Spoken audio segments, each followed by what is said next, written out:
Hi, I am Donald J. Patterson, and no, not that Donald, thank God. Just a guy who until 6 months ago thought his biggest problem was whether to get premium cable or stick with basic. Turns out, life had other plans. Before I walk you all through my heartbreaking divorce story, I need y'all to smash that like button, hit subscribe, and tell me in the comments how you healed after divorce. This coffee tastes like it was brewed in a gym sock, but I keep drinking it because it's warm, and warmth is something I've been chasing a lot lately.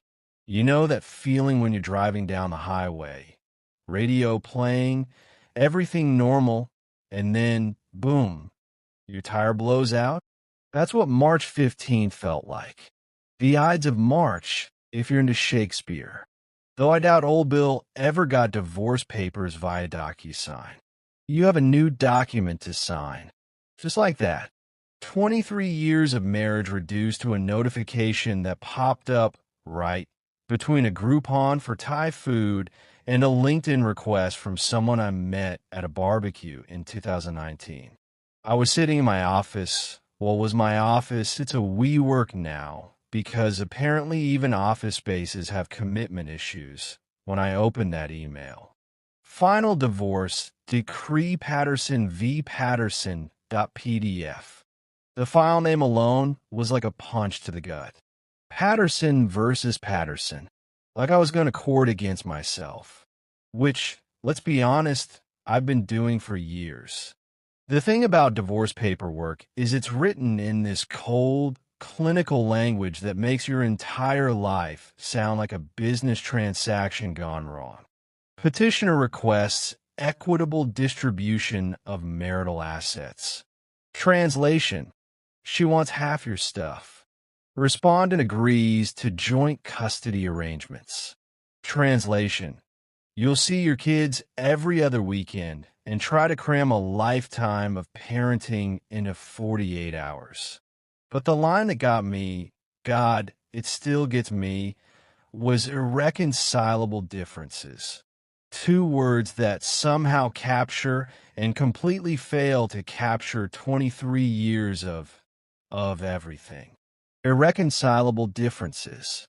Like we were two spreadsheets that couldn't merge. I printed out all 37 pages. Don't ask me why. Maybe I thought if I held it, touched it, it would be more real. Or less real. I don't know. But I stood there by the printer, that awful industrial printer that sounds like it's digesting rocks, and I watched page after page of my life spitting out. Page 12. Joint checking account to be closed. That was the account we opened for our honeymoon. We had $100,000 in it. We thought we were rich. Page 18.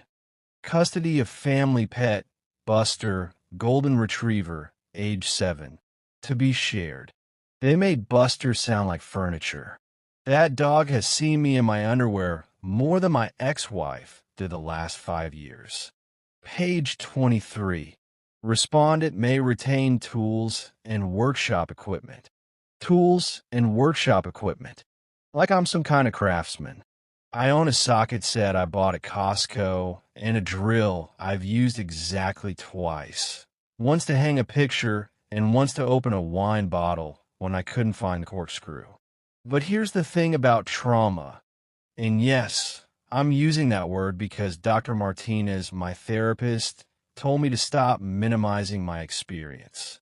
She said, Donald, just because you weren't in a war doesn't mean you can't have PTSD. Divorce trauma is real.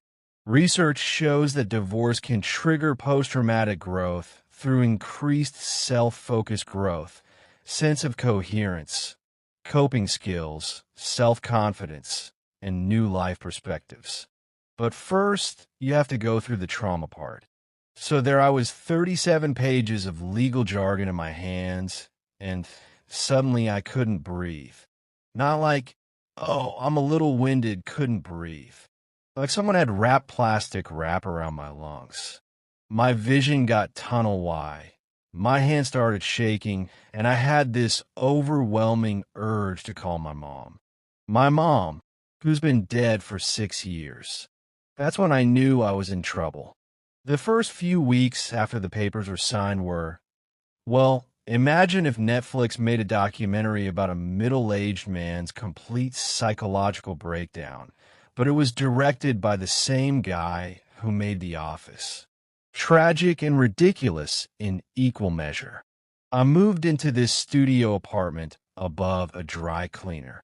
The smell of chemical solvents became my new cologne. Eau de perchloroethylene. The real estate agent, Kelly, with the aggressively blonde hair and the fake smile, called it cozy. Cozy, like how they call airplane seats efficient or hospital food nutritious. 423 square feet of cozy. The kitchen was literally in the living room, which was also the bedroom. I had a Murphy bed that I couldn't figure out how to put up, so it just stayed down, taking up half the space. I lived like a college student, except college students have hope for the future. The first night in that apartment, I ordered Chinese food from this place called Golden Dragon Happy Lucky. I know, but it was the only thing that delivered past 10 p.m., and I needed food that came with fortune cookies because I was desperate for any kind of fortune, even if it was made up by a machine in New Jersey. The delivery guy, kid couldn't have been more than 20, handed me the bag and said, "Have a good night, sir." Sir? When did I become sir? When did I cross that line from dude to sir? My fortune cookies said, "You will find happiness in a new venture." I ate the cookie first because the fortune felt like a lie. But even lies deserve respect when they come wrapped in sugar and flour. That first week, I discovered things about myself I never knew. Like how I'd been using my wife's shampoo for 3 years without realizing it. I went to buy shampoo and stood in the hair care aisle for 20 minutes, staring at bottles like they were ancient artifacts. Head and Shoulders, Pantene. There were shampoos for different types of hair I didn't even know existed. I bought 3 bottles because I panicked. 3 different brands. My shower looked like a salon exploded in it. And grocery shopping. Oh, grocery shopping. You know how couples develop this weird telepathic communication about food? Like, you just know what the other person wants? Well, turns out when you're shopping for one, you have no idea what you want. I spent an hour in the cereal aisle. An hour. There was this mom with 2 kids, and she kept giving me these looks like I was planning to steal their Lucky Charms. I wanted to explain, "Ma'am, I'm not dangerous. I'm just trying to figure out if I like cornflakes or if that was my wife's thing." But the real kicker was laundry. 23 years of marriage, and I had never, not once, done my own laundry. Sarah did it. Sarah did everything. I was like a very tall, very hairy houseplant that occasionally brought home money. So I'm standing in the laundromat at 11 p.m. because apparently I'm the kind of person who does laundry at 11 p.m. now, with a basket full of clothes and absolutely no idea what I'm doing. There's this teenage girl, maybe 16, and she's folding clothes like she's performing origami. Perfect creases, everything sorted by color and type. I had thrown everything in one machine. Whites, colors, delicates, if I even knew what delicates were. The girl looked at me like I was personally responsible for the decline of Western civilization. But it wasn't the laundry that got me. It was the quiet. God, the quiet. You don't realize how much noise a marriage makes until it's gone. Not just talking, but presence. Someone moving around the house. Cabinet doors closing. The TV on in the background. In that studio apartment, the silence was so thick you could cut it with a knife. I started leaving the TV on all the time, even when I was sleeping, because I needed to hear human voices. I became intimately familiar with late-night infomercials. But wait, there's more. Order now and you'll receive not just the loneliness, but also the crushing realization that you don't know how to be alone. I called the suicide prevention hotline once. Not because I was suicidal, well, not actively, but because I needed to talk to someone and it was 2 a.m. and I figured they'd be awake. The woman who answered was incredibly kind. Her name was Patricia, and she had this voice like warm honey. She talked to me for 45 minutes about nothing and everything. I told her about my shampoo crisis, and she laughed. Actually laughed. She said, "Donald, it sounds like you're not trying to end your life. You're trying to figure out how to start it." That's when I knew I needed help. Dr. Elena Martinez entered my life like a hurricane wearing sensible shoes. I found her through my insurance company's website, which listed her specialties as anxiety, depression, and life transitions. Life transitions. Like I was a teenager going through puberty instead of a middle-aged man whose entire identity had been shredded. Her office was in one of those medical complexes that looks like it was designed by someone who thought beige was a personality trait. But the moment you walked into her actual office, it was different. Warm. Books everywhere. A little fountain that made gentle water sounds. Plants that were actually alive. Dr. Martinez is originally from Colombia, and she has this way of looking at you like she can see through all your bullshit to the scared kid underneath. First session, she asked me to tell her about my marriage. It was good, I said. We were happy. She just looked at me. Didn't say anything. Just looked. Okay. We were happy sometimes, I corrected. More looking. Okay. We were roommates who occasionally had sex and shared a Netflix password. That's when the real work began. Dr. Martinez introduced me to something called narrative therapy. She said, "Donald, you're not the story that happened to you. You're the author of the story you're writing now." I thought that was the most pretentious thing I'd ever heard. I was wrong. She had me externalize my problems, give them names, make them characters in my story instead of part of my identity. The anxiety became the critic always sitting in the corner of my mind, pointing out everything I was doing wrong. The depression became the fog, this heavy gray blanket that made everything feel distant and muffled. But the genius of Dr. Martinez wasn't just in naming these things. It was in making me realize I had a choice about how to respond to them. When the critic started talking, I could listen, or I could say, "Thanks for sharing, but I'm busy right now." Narrative therapy helps clients reconstruct their personal narratives in the aftermath of trauma, and that's exactly what we were doing. Taking the story of Donald the failed husband and rewriting it as Donald the guy who's figuring it out. Around session 6, Dr. Martinez suggested group therapy. "You need to hear other people's stories," she said, "and I need to hear yours." I panicked. I don't want to sit in a circle and cry with strangers. "Who said anything about crying?" she asked. "Although if you need to cry, that's okay too." The group met every Wednesday at 7 p.m. in the basement of St. Mark's Episcopal Church. When I walked in the first time, I expected to see a bunch of broken people staring at their shoes. Instead, I found 7 of the most resilient human beings I'd ever met. There was Janet, 63, whose husband of 40 years left her for his dental hygienist. Janet, who had never had a bank account in her own name and was learning to balance a checkbook at an age when most people are thinking about retirement.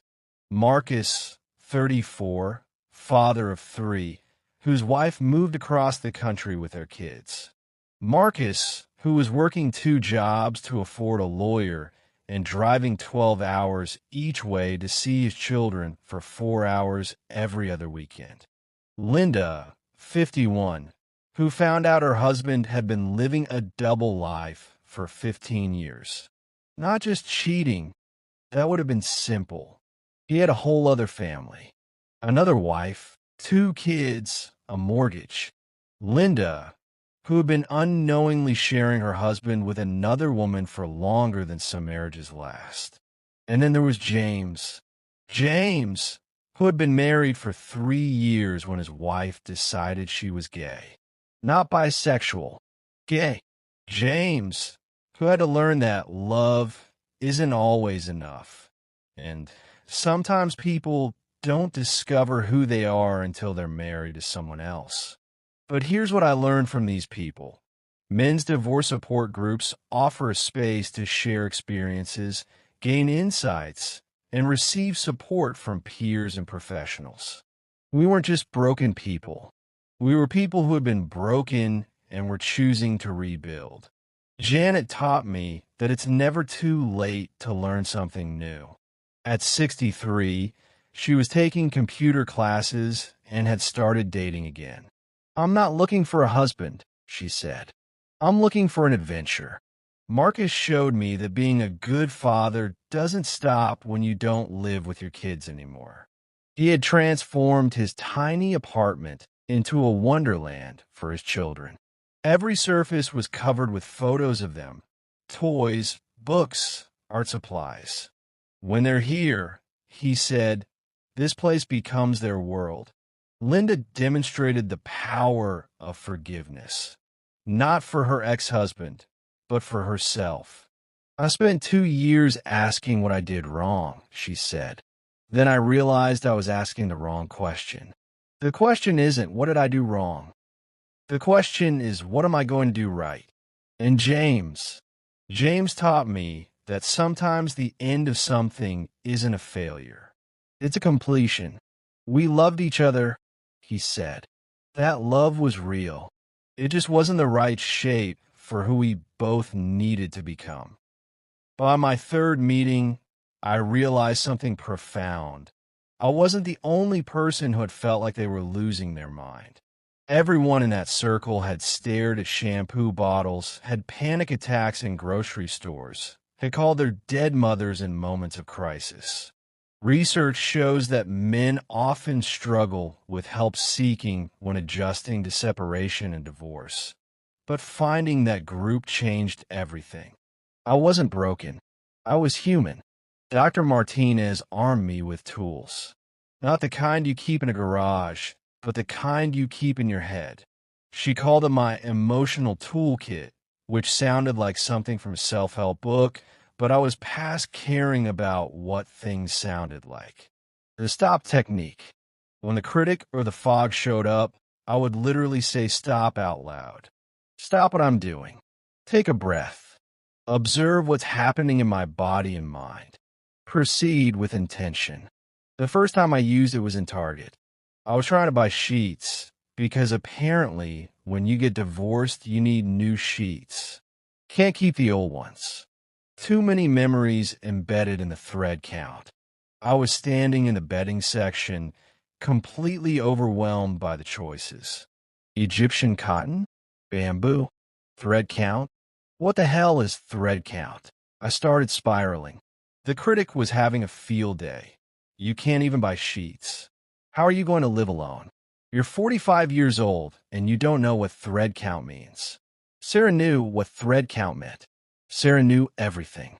And then I remembered. Stop. So I said it out loud. Stop. This elderly woman next to me jumped about a foot in the air. I apologized and explained I was talking to myself. She looked at me like I was having a psychotic break. "Honey," she said, "we all talk to ourselves. The trick is knowing when to listen." I bought the blue sheets. 300 thread count. They were fine. The body scan. Dr. Martinez taught me that trauma lives in the body. When you're anxious, your shoulders tense up.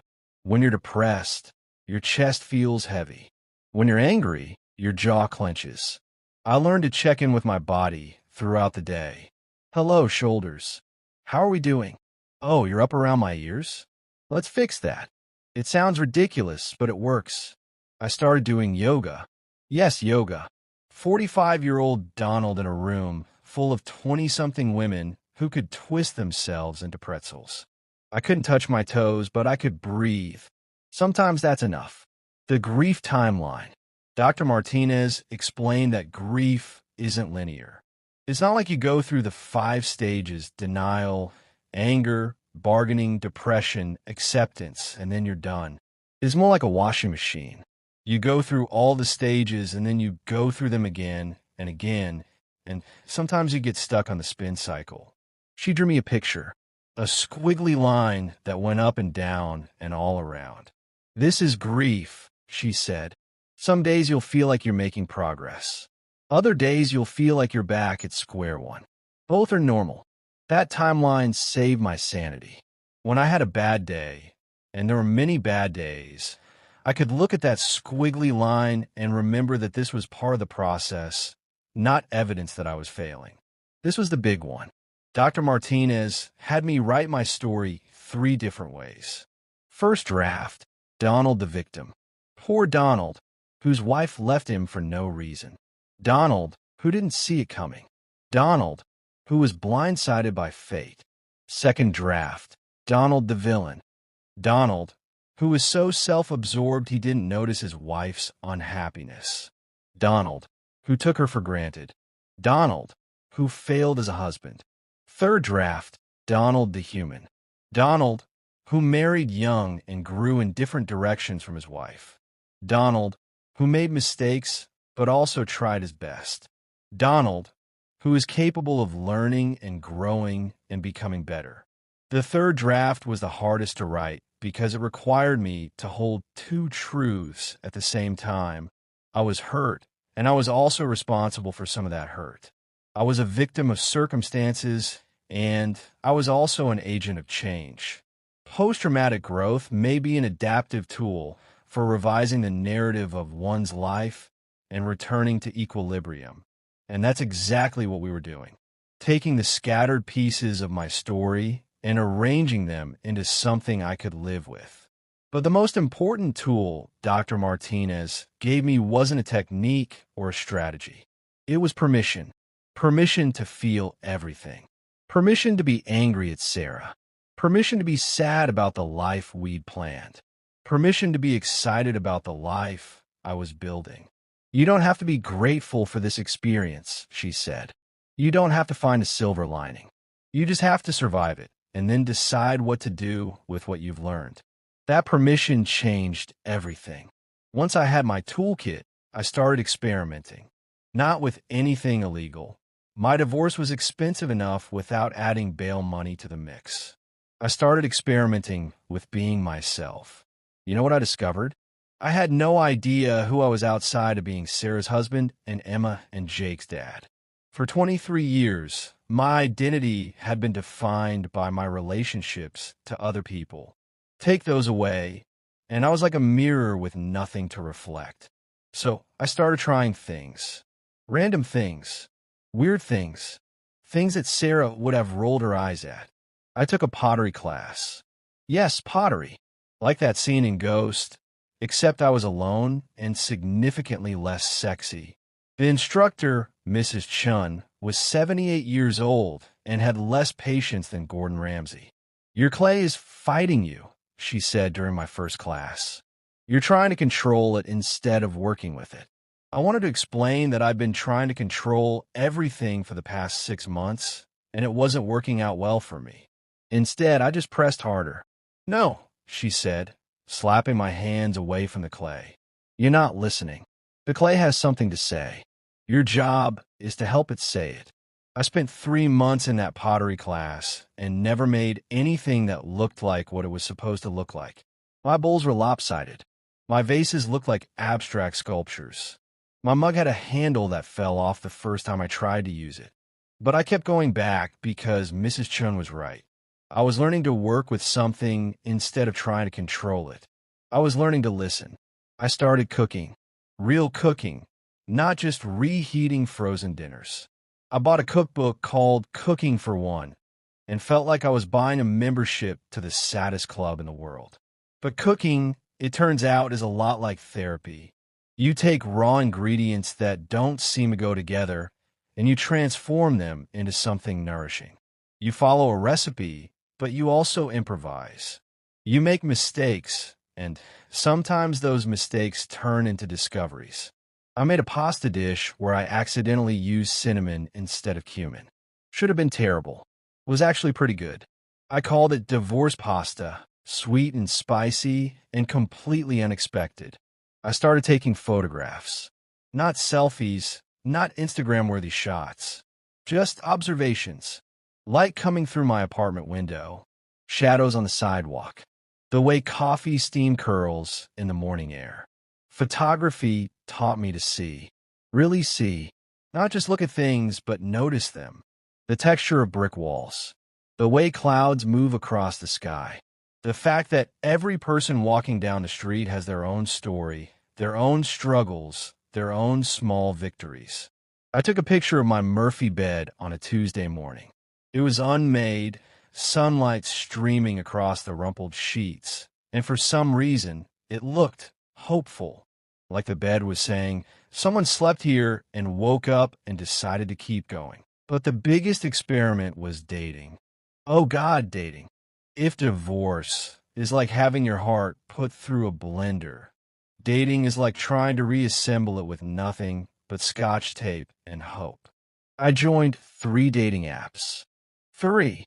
Because apparently, one rejection platform wasn't enough.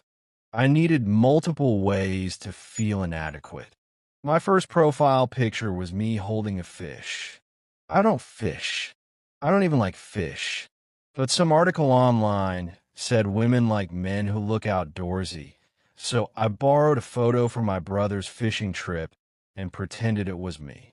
My bio read, recently divorced, father of 2, enjoys long walks on the beach and emotional unavailability. I thought I was being funny.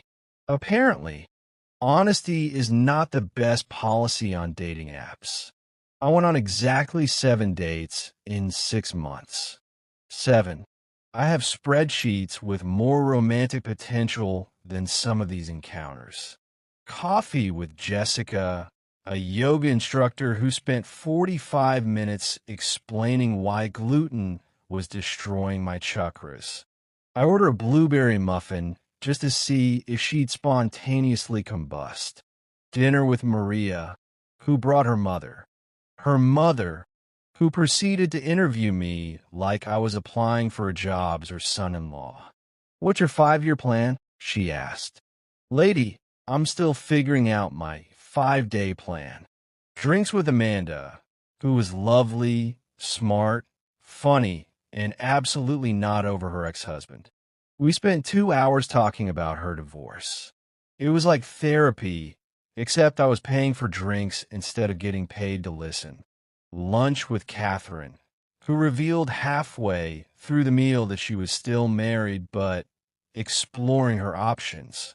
I noped out of there faster than a tourist from a timeshare presentation. Coffee with Susan, who was perfect. Perfect job, perfect apartment, perfect life. The kind of person who has matching towels and knows what thread count means. I spent the entire date feeling like I was being interviewed for a position I was underqualified for. Dinner with Rachel. Rachel, who had been divorced for 3 years and had that look in her eyes, the one that said, I've been through hell and came out the other side. We talked about everything and nothing. Books we'd read, places we wanted to travel, our kids, our fears, our hopes. For the first time in months, I felt like myself. Not trying to be anyone else, not performing, just being. We went on 3 more dates. It was nice, really nice. But nice isn't enough when you're still figuring out who you are. I wasn't ready for nice. I was still learning to be alone without being lonely. I told Rachel the truth, that I wasn't ready, that I was still under construction, and it wouldn't be fair to ask her to wait around while I figured out the blueprints. She hugged me. "Call me when you're ready," she said. "I'll probably still be here." Coffee with Linda. Not the Linda from group therapy, different Linda. This Linda showed up 20 minutes late, ordered a drink that took 10 minutes to make, and spent the entire time on her phone. I sat there, watching her scroll through social media, and realized something profound. I would rather be alone than pretend to be enjoying this. That was the moment I knew I was healing. I haven't talked much about Emma and Jake. Not because they're not important. They're the most important thing in my life. But because talking about them is like trying to describe what it feels like to have your heart walking around outside your body while living in someone else's house. Emma is 17, old enough to understand that her parents' marriage fell apart, young enough to think it might be her fault. She's got her mother's eyes and my stubborn streak, and she's been handling this whole thing with a maturity that breaks my heart. Jake is 14, the age where everything is either the best thing ever or the worst thing ever, and there's no in between.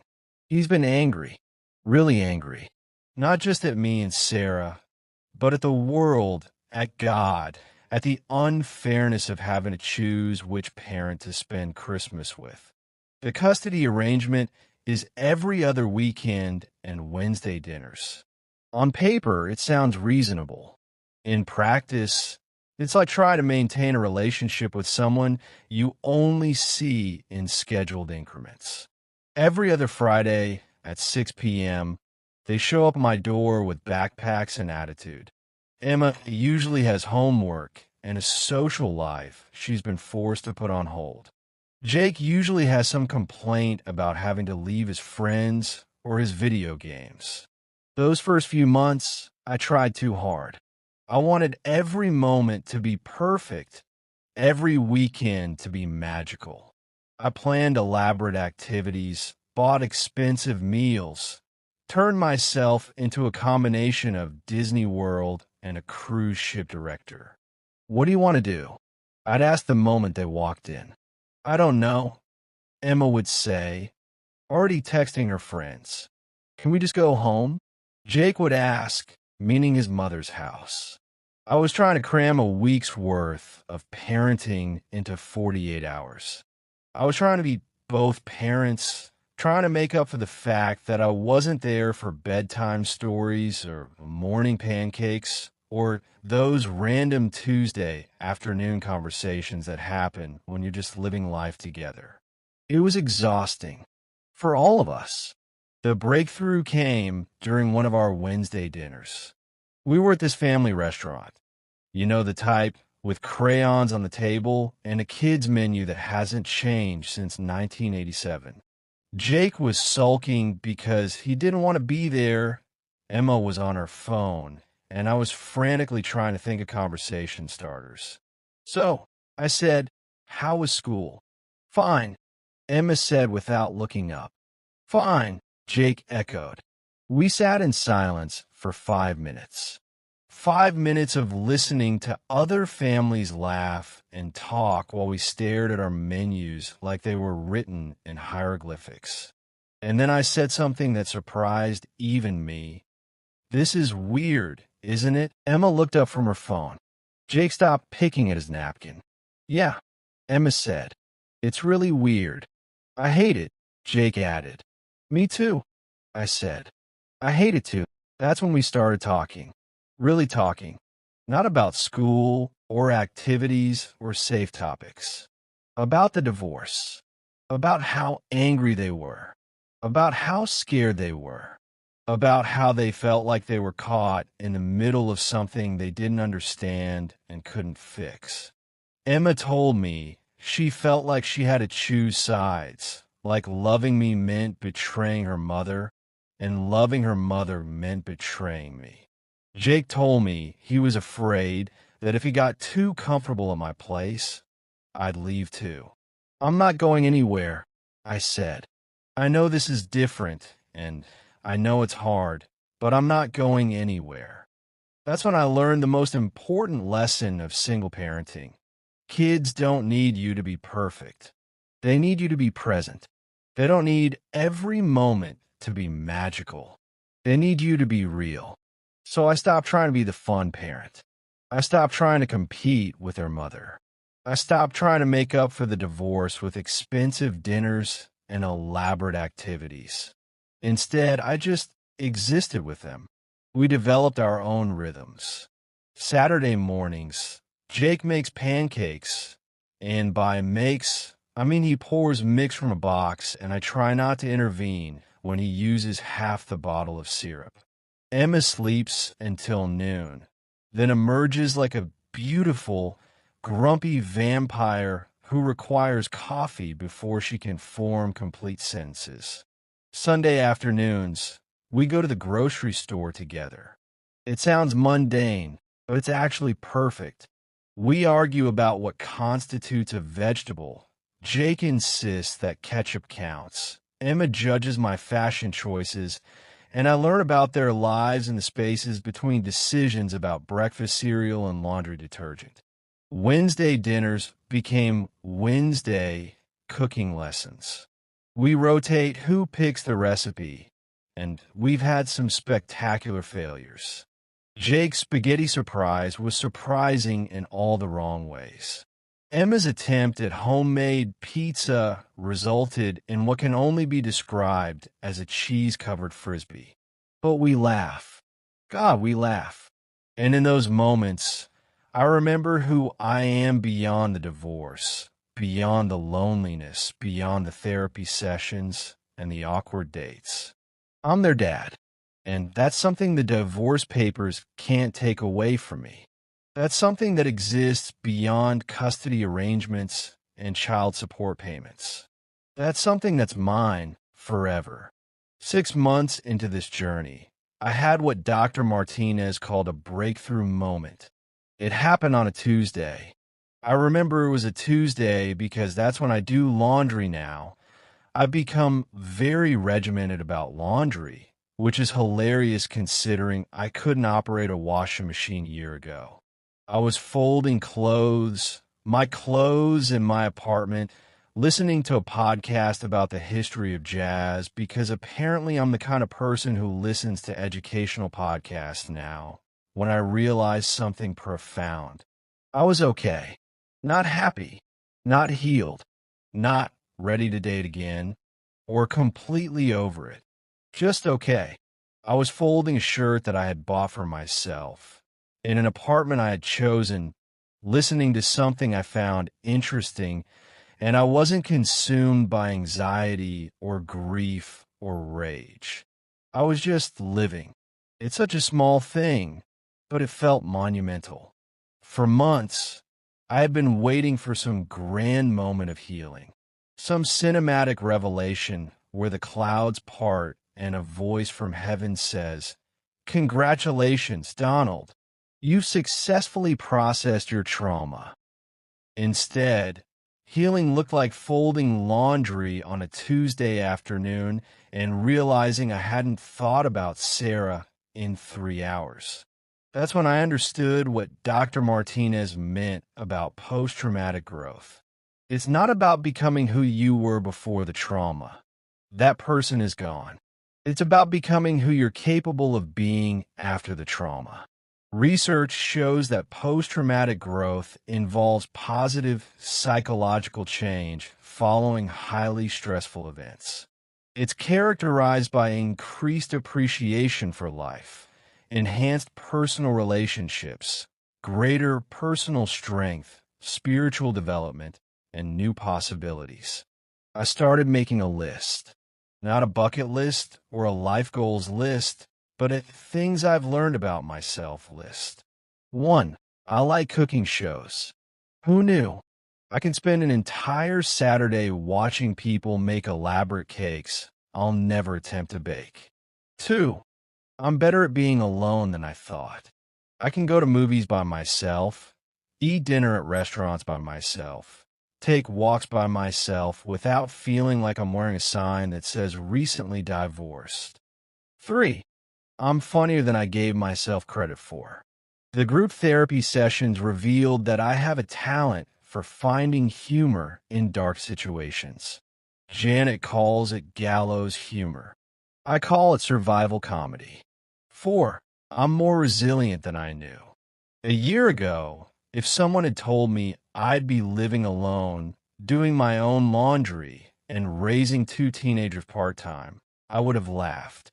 Now I know I can handle things I never thought I could handle. 5. I'm capable of change. At 45, I learned new skills, developed new interests, made new friends. Turns out, you can teach an old dog new tricks. You just have to be patient with the old dog. But the most important thing I learned wasn't about me. It was about us. All of us. Everyone who's been through something that broke them and had to figure out how to put themselves back together. We're not broken. We're not damaged goods. We're not cautionary tales or statistics or sob stories. We're evidence that human beings are remarkably, impossibly resilient. Every person in that group therapy circle, Janet, Marcus, Linda, James, and all the others who came and went, every single one of them was proof that you can survive the worst thing you thought could happen to you. Janet, who learned to balance a checkbook at 63, is now taking art classes and planning a trip to Italy. By herself. I spent 40 years being half of a couple, she says. Now I want to see what I can do as a whole person. Marcus got promoted at work and moved to a city closer to his kids. He sees them every weekend now, and he's dating a woman who has kids of her own. We're like the Brady Bunch, he jokes, except with more therapy and better communication. I don't know. For the first time in my adult life, I don't have a 5-year plan. I don't have a clear vision of where I'll be, or what I'll be doing, or who I'll be with. And that's okay. I know I'll keep going to therapy. Not because I'm broken, but because I'm committed to growth.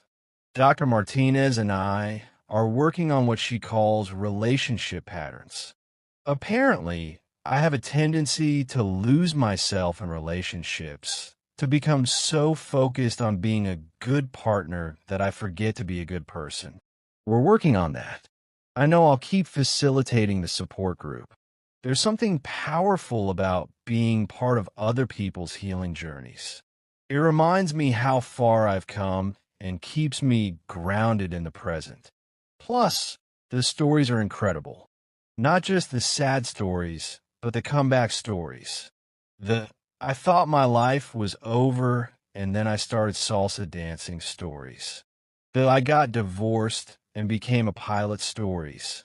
I found love again at 67 stories.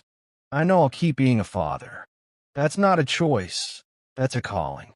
Emma will graduate high school next year and go to college. And Jake will become a teenager who actually speaks in complete sentences. They'll both navigate their own relationships and heartbreaks and discoveries. And I'll be there, not as the perfect father, but as the present one. The one who shows up, the one who listens, the one who loves them unconditionally, even when they're being impossible. I know I'll keep exploring this thing with Rachel. We're talking about moving in together, which is both terrifying and exciting. We're both bringing so much baggage to this relationship. Kids, ex-spouses, trust issues, financial complications.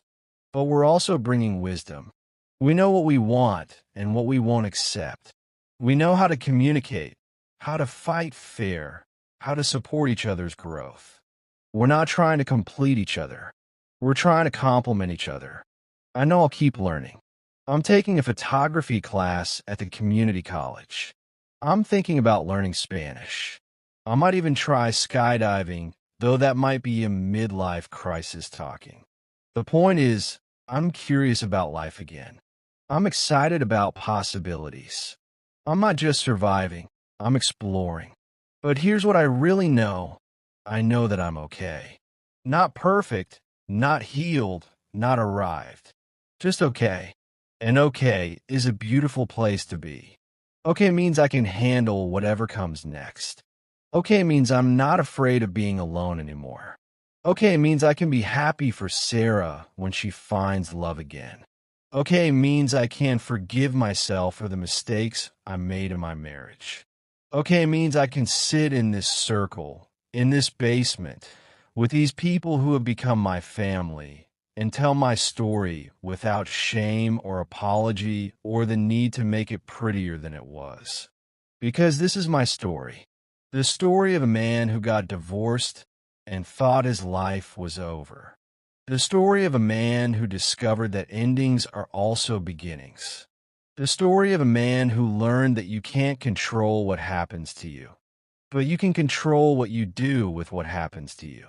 The story of a man who learned that resilience isn't about being strong all the time. It's about being willing to fall apart and then put yourself back together again and again until you discover that the person you become is someone you actually like. The story of a man who learned that healing isn't about forgetting or forgiving or moving on. It's about integrating your experiences into a narrative that serves you instead of suffocating you. The story of a man who learned that growth happens in the spaces between breaking and mending, in the quiet moments when you realize you're not just surviving, you're living. The story of a man who learned that love, real love, starts with loving yourself. Not in a selfish way, but in a way that says, I am worthy of care and respect and happiness, and I don't have to earn those things by being perfect. The story of a man who learned that you can be broken and whole at the same time, that you can be healing and healed simultaneously, that you can be alone and not lonely. The story of a man who learned that sometimes the life you didn't plan is better than the life you did plan. Not easier, but better. More authentic. More real. More yours. So here I am, Donald J. Patterson, divorced, father, survivor, work in progress, student of life, facilitator of healing, terrible at pottery, decent at divorce pasta, expert at buying sheets. I'm sharing this story not because I have all the answers, but because I want you to know that if you're in the middle of your own breaking, you're not alone. If you're sitting in your own version of that studio apartment, staring at your own version of divorce papers, wondering if you'll ever feel human again, you will. It won't happen overnight. It won't happen in a straight line. It won't happen according to anyone else's timeline. But it will happen. You will learn to buy shampoo without having a panic attack. You will learn to do laundry without crying. You will learn to sleep alone without feeling like you're disappearing. You will discover parts of yourself you didn't know existed. You will develop skills you never thought you'd need. You will find strength you didn't know you had. You will laugh again, really laugh. The kind of laughter that comes from your belly and makes your cheeks hurt and reminds you that joy is still possible. You will love again. Maybe not romantic love. Maybe that's not what you want to need. But you will love. You will love your children differently, more intentionally. You will love your friends more deeply. You will love your life more fully. And you will love yourself. Not despite your mistakes or your failures or your broken places, but because of them. Because they make you human. Because they make you real. Because they make you you. The journey isn't over. It's never over. Every day, I wake up and choose to keep going, keep growing, keep healing. Some days that choice is easy. Some days it's the hardest thing I do. But I keep choosing because I've learned that healing isn't a destination. It's a direction. And as long as I keep moving in that direction, I'm okay. If you're here tonight because you're struggling, I want you to know you're in the right place. Not just in this room, but in this moment. The moment when you decided to reach out, to seek help, to believe that things can get better. That moment is the beginning of everything. If you're here tonight because you're healing, I want you to know your story matters. Your survival matters. Your growth matters. You're evidence that people can change, that lives can be rebuilt, that hope is not naive, it's necessary. If you're here tonight because you're helping others heal, I want you to know you are doing sacred work. You are holding space for people's pain and witness to their transformation. You are part of a network of humans who remind other humans that they're not alone. And if you're here tonight because you're curious about the human experience, because you want to understand how people survive the unsurvivable, I want you to know we do it together. We do it with humor and tears and terrible coffee and uncomfortable folding chairs and the radical act of showing up for each other. My name is Donald J. Patterson. I am 46 years old. I am a father, a friend, a facilitator, a student, a survivor, and a man who is still becoming. I am not broken. I am not damaged. I am not less than I was before. I am different. I am stronger.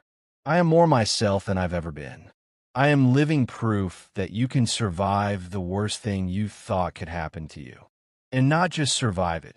You can transform it into something that serves you, something that helps others, something that makes the world a little bit better. That's my story. That's my invitation. That's my gift to you. Now, what's yours? Because I have a feeling we're going to be here a while, and this coffee isn't getting any better, but our stories are just getting better. So, who wants to share next? You know what the beautiful thing about stories is? They don't really end. They just pause. They take breaks. They wait for the next chapter. 6 months from now, I'll have new stories, new challenges, new growth, new laughter, new tears, new moments of profound confusion and unexpected joy. And so will you. That's the thing about being human. We don't get to write the ending. We just get to write the next page. So let's write a good one.